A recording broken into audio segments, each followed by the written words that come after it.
سیدنا فاروق اعظم رضی اللہ تعالیٰ عنہ وہ خوش نصیب صحابی جنہیں آقا علیہ الصلوۃ والسلام نے اللہ رب العزت سے طلب کیا اور ان کا قبول اسلام دعائے مصطفیٰ پہ ہوا۔ اس لیے سیدنا فاروق اعظم رضی اللہ تعالیٰ عنہ کو مراد رسول بھی کہتے ہیں۔ کیا کہتے ہیں؟ مراد رسول کہتے ہیں، طلب رسول کہتے ہیں، دعائے رسول کہتے ہیں۔ اس طرح دبے دبے چھپے چھپے قبول اسلام اور فروغ اسلام کا سلسلہ جاری تھا، اور جس شخص کے بارے میں قبول اسلام کی خبر ہو جاتی، سرداران قریش اور بڑے بڑے جو جابر تھے مشرکین مکہ میں سے، وہ ان کے اوپر ظلم کرتے، اذیتیں دیتے۔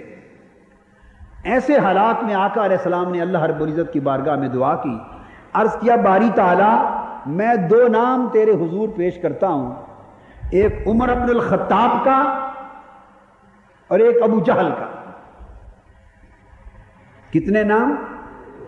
دو نام تیری بارگاہ میں پیش کرتا ہوں، ابو جہل ابن ہشام اور عمر ابن الخطاب، دو نام پیش کرتا ہوں۔ عرض کیا باری تعالیٰ ان دو میں سے جو تجھے محبوب ہے اسے میری غلامی میں دے، تاکہ اس کے ذریعے اسلام کو طاقت مل جائے، اس کے ذریعے اسلام کو عزت مل جائے۔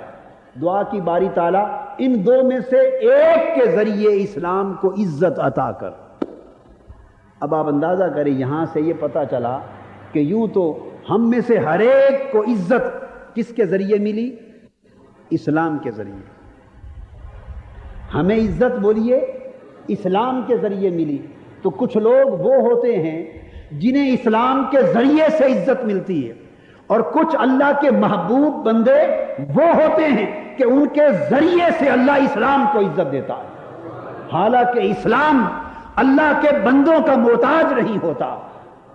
اسلام کی عزت کے لیے اللہ ہی کافی ہے، اسلام کی عزت کے لیے اللہ کا پیغمبر ہی کافی ہوتا ہے، مگر یہاں عزت سے مراد اسلام کو طاقتور کرنا، اسلام کو غالب کرنا، اسلام کو محکومی، کمزوری، مجبوری کی کیفیت سے نکالنا۔ اور اسلام سے مراد یہ ہے کہ امت مسلمہ کو اور مسلمانوں کو، کلمہ کو مسلمانوں کو عزت دینا، تاکہ اسلام پر کفر کا اور دشمنان اسلام کا ہاتھ اونچا نہ رہے۔ یہ معنی ہے اسلام کو عزت ملنے کا۔ تو سیدنا فاروق اعظم رضی اللہ تعالیٰ عنہ جماعت صحابہ میں سے وہ خوش نصیب ہیں کہ آقا نے اپنی زبان مبارک سے عرض کیا کہ مولا اگر عمر مسلمان ہو جائے تو اس کے ذریعے اسلام کو عزت مل جائے۔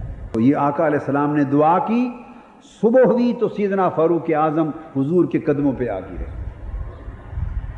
رات کو دعا ہو رہی ہے، صبح سیدنا فاروق اعظم آپ کے قدموں پہ آ گرے رضی اللہ۔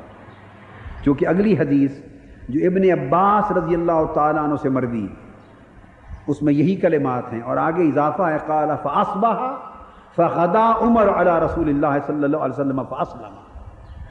صبح ہوئی، سیدنا فاروق اعظم رضی اللہ تعالیٰ عنہ آقا علیہ السلام کے دن چڑھے، آقا کی بارگاہ میں آ گئے اور اسلام قبول کر لیا۔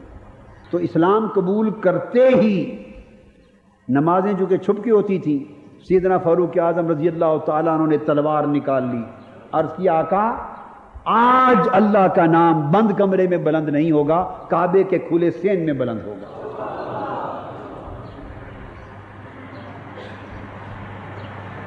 آپ بھی یہ جرأت سیکھیں، آپ بھی یہ جرأت سیکھیں، ایمان مضبوط رکھیں، یقین محکم رکھیں، اور ہمیشہ زندگی جرأت کے ساتھ گزاریں۔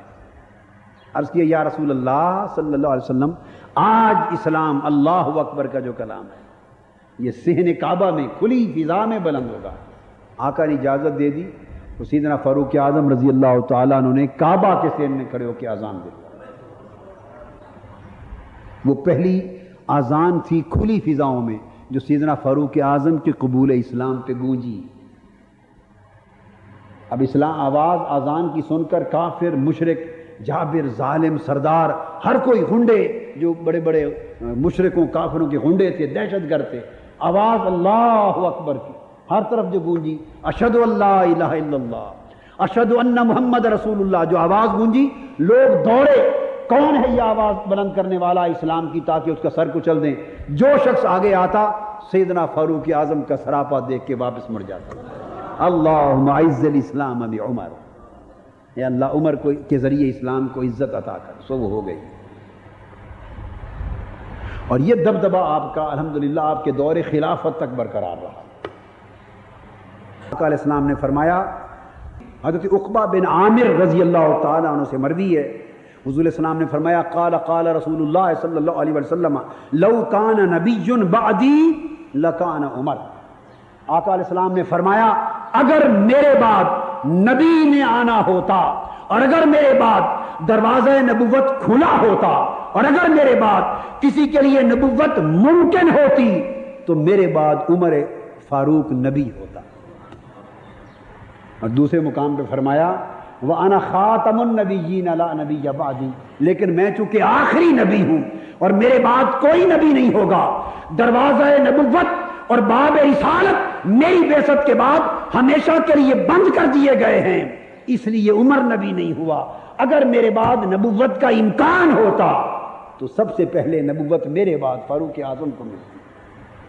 تو پتہ چلا کہ جب فاروق اعظم جن کو آقا علیہ السلام نے اتنی بڑی فضیلت کا ذکر فرمایا، جب ان پر نبوت کا دروازہ نہیں کھلا ختم نبوت محمدی کے باعث، تو آقا کے بعد پھر قیامت تک کسی اور کے لیے نبوت کس طرح ہو سکتی؟